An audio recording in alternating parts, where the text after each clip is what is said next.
ठाकरेंच्या सेनेच्या नेत्यांकडून मुख्यमंत्री फडणवीसांची भेट, 3 आमदारांसह किशोरी पेडणेकर भेटीला. कालच शिंदेंच्या दालनात शरद पवार आणि शिंदेंमध्ये चर्चा.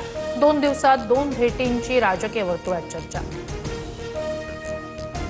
मुख्यमंत्री फडणवीस, शिंदे आणि रवींद्र चव्हाण यांच्यात 15 मिनिटं चर्चा. विधानसभा अध्यक्ष राहुल नार्वेकरांसोबतही खलबतं. बैठकीचं कारण मात्र गुलदस्त्यात. शरद पवारांचे 5 ते 6 खासदार अस्वस्थ. काँग्रेस नेते पृथ्वीराज चव्हाण यांचा मोठा दावा. तर सगळे खासदार पवारांसोबत स्वतःच्या पक्षाकडे लक्ष द्या. बजरंग सोनवणे यांचे खडेबोल.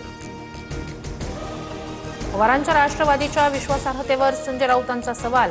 पवार गद्दारांना प्रतिष्ठा देत आहेत, त्यांच्यामुळे पक्षाची विश्वासार्हता कमी होते. पवार शिंदे भेटीवर राऊतांचा हल्लाबोल.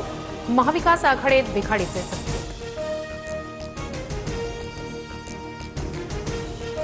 प्रत्येक गोष्ट राजकीय चष्म्यातून पाहू नका. शशिकांत शिंदे यांचा राऊतांना सल्ला. तर दालन जवळ होतं म्हणून तिथेच बैठक घेतली. जितेंद्र आव्हाड यांचं स्पष्टीकरण. मिसिंग लिंकवर बोलल्यावर महाराष्ट्राचा अपमान कसा, स्वतःच्या अंगाशी आल्यावर राजकारण म्हणता.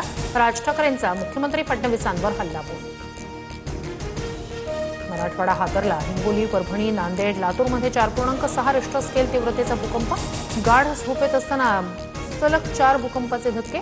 अचानक जमीन हादरल्यामुळे नागरिक भयभीत. भंडारा जिल्ह्यात मुसळधार पावसाची हजेरी. घराबाहेर पडलेल्या नागरिकांची चांगलीच तारांबळ.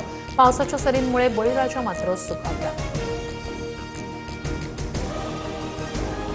राज्यात समान नागरी कायद्याच्या हालचालींना वेग. मुख्यमंत्री फडणवीसांकडून 7 सदस्यीय उच्चस्तरीय समितीची घोषणा. हिवाळी अधिवेशनात कायदा आणण्याची तयारी.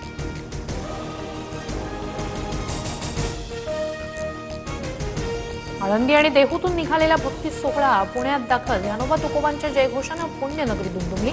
दोन्ही पालख्यांचा पुण्यात 2 दिवस मुक्काम असणार.